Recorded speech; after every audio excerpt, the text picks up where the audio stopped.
गोवा राज्य लॉटरीच्या संचालकांद्वारे भव्य पारितोषिक वितरण समारंभाचं नुकतंच आयोजन करण्यात आलं।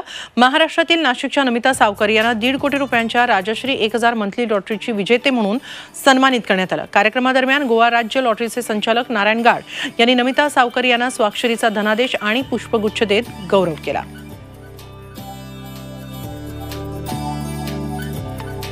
मी नमिता सावकर महाराष्ट्रात राहते। मी 20 ऑक्टोबरला राजश्री मंथली 1000चे तिकीट खरेदी केली होती। 24 तारखेला 1.5 कोटी रुपयांचे प्रथम पारितोषिक जिंकले आहे। प्रथम पारितोषिक जिंकून मला खूप आनंद झाला। माझे घरचेही खुश आहेत। आता मी या पैशांनी माझ्या मुलींच्या एज्युकेशनसाठी त्याचा उपयोग करेल। माझ्यासाठी एक छान घर घेईल। जसं मी राजश्री लॉटरीचं तिकीट खरेदी केलं तसं मी बाकीच्यांना नक्की सांगेल की तुम्ही राजश्री लॉटरीचं तिकीट खरेदी करा आणि तुमचं नशीब आजमावून बघा।